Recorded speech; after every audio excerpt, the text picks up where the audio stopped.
Living abroad, I so much miss West Bengal biryani, especially the Kolkata one. And this is one of my favorite biryani. But I don't get to make this very often because I'm a little bit health conscious plus a lot of work. So now that my friends are visiting, I have some help.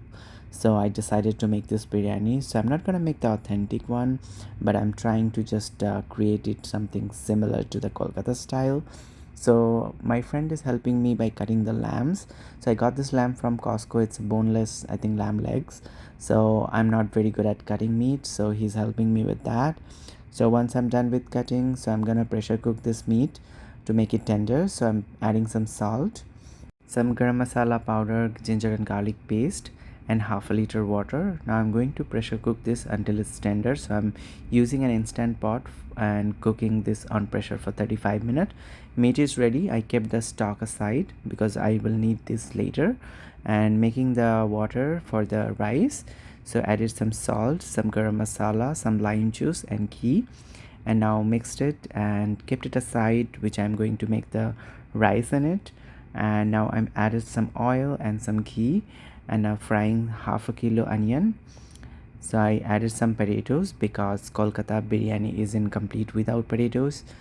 I'm frying them until they are golden brown. So I added some salt, a little bit of garam masala powder. This will give the flavor to the potatoes, and I'm adding a little bit of mutton stock because this will help the potatoes to cook from inside. And meanwhile I'll cover it for a while. And now my potatoes are almost 80% cooked. It's time to take the potatoes away from the pot. As you can see, the onions are nice and brown. We are gonna add some shah jeera in the oil. Shah jeera is a special kind of jeera. We use it for biryani and korma. I added some ginger garlic paste and I'm gonna roast it for a while. Now adding all the dry masala. So I added some chili powder, coriander powder, and some garam masala. This will bring the flavors to the biryani. Adding some salt as per taste, and I'm gonna roast it for a while. So now the masala is roasted nicely. Now adding some beaten yogurt. So I mixed some brown sugar with the yogurt and mixed them really well. So that's why you see the yellowish color. And added the cooked meat. So the meat is fully cooked, the masala is fully roasted. So now we don't have to cook it so much, and we have to reduce the flame and wait for the oil to float on top. And now that we know this meat is fully cooked and it's ready, so we're gonna add a little bit of stock just to ensure it doesn't burn while I'm making the rice ready. So my rice water is also boiling. Now I'm adding some soaked basmati rice in it, and we are going to cook this rice until it's 80% done. Meanwhile, I'm also adding the eggs. So I love eggs in my biryani, so I'm adding the eggs and the fried potato, everything in the meat, and I'm going to just mix it gently without breaking the meat. And now I added some cilantro, chopped cilantro. I can see my rice is all ready. Now it's time to drain the rice. So I already drained the rice and I added a little bit of garam masala on top, and now I'm adding the rice on top. So this is going to be the layering for the biryani.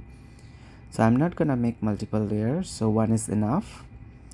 And I added some nutmeg powder, some garam masala again. I'm adding a cup of warm milk mixed with some rose water, kera water, and biryani essence. So this will bring aroma to the biryani.